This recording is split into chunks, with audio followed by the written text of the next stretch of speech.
He's a special agent in charge of the FBI for the Miami Field Division. This week, the Middle District of Florida grand jury indicted Salvador Rosotto for threats he made against the United States Attorney for the District of New Jersey, Alina Habba. The defendant was arrested this morning in Orlando in connection with that indictment. By way of background, on May 19, 2005, ex-user at Risotto Sal, who was later identified as the defendant, made a series of threatening posts on X social media platform, including, "How about 86 Alina Habba?" Keep in mind this took place shortly after the controversy in the media about the use of 86 and what 86 actually meant. The next, "A slow, painful death for Habba. Eliminate Habba, 86 traitor. Death penalty for all traitors. I hope you die a painful death," to name just a few. Many of those threats are listed in the indictment, but frankly, at this press conference, they are much too vulgar to quote. An investigation by the FBI showed the defendant resided in Orlando and was using an IP address in Orlando. The FBI and the United States Marshal Service took immediate action to identify Risotto and ascertain that Risotto had in fact made the threats in response to perceived official actions by United States Attorney Habba. The two-count indictment that you have before you alleges that the defendant transmitted interstate threats to injure the victim, U.S. Attorney Habba, and that the defendant was retaliating against U.S. Attorney Habba, a federal law enforcement officer, by threats. The allegations in the indictment that I have summarized to your allegations, the defendant is, in this case, as in all cases, presumed innocent and until proven guilty.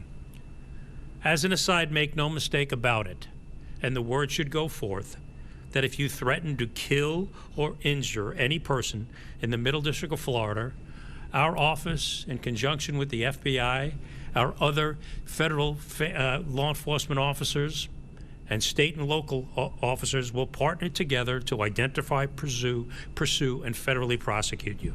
You will be held accountable under the laws of the United States.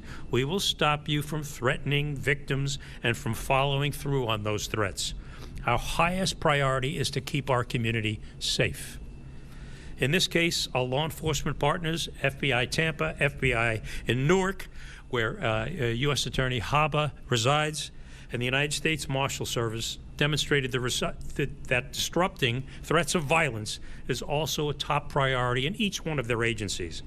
Threats of violence not only impact the victims, but they impact our entire society.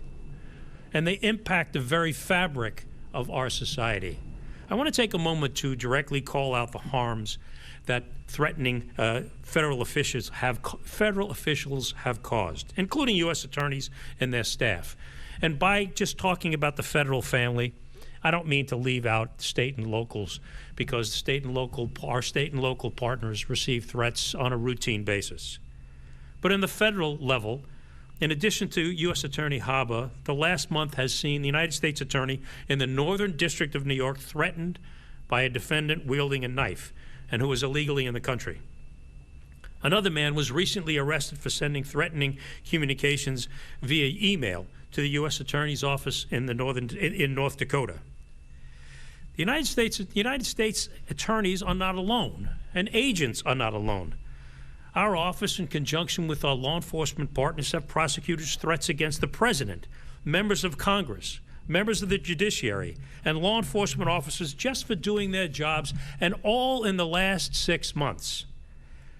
According to a recent New York Times survey, 277 judges, almost a third of our federal judiciary, have been threatened in the last year.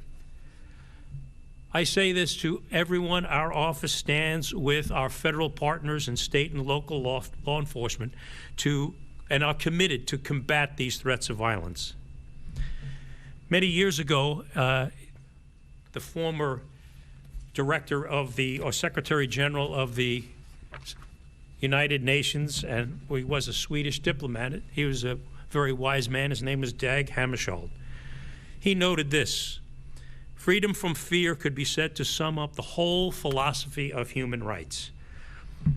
People in our country have the right to live free of fear. No one should live in fear because of threats of violence. We will work aggressively to disrupt this criminal behavior. If you threaten another person with violence, you should expect that our office, with local law enforcement, federal and our state and local partners, will take you at your word, whether those threats are made in person, on a social media platform, in a letter, or otherwise. Otherwise, we will hold you accountable for your crimes, and we will protect the members of our community, and we will do everything we can to do so. If I can turn the podium over to a moment for Special Agent Matthew Fodor's comments. Matt. Thanks, Greg. Good afternoon. I'm Matt Fodor, Special Agent in charge of the Tampa Field Office, FBI Field Office. I am fed up with this reckless and dangerous behavior. Posting threats online will not provide you with a disguise or distance. And it doesn't matter who you threaten, public official or not, when you hit send on that threatening post, you will face the consequences. Federal, state, and local law enforcement work as a team to identify and arrest these cowards. We communicate, share resources, and share in the mission to protect the American people. In this case, our partners at the U.S. Marshal Service identified the social media threat against the U.S. Attorney in Newark, New Jersey, and contacted the FBI, as they should.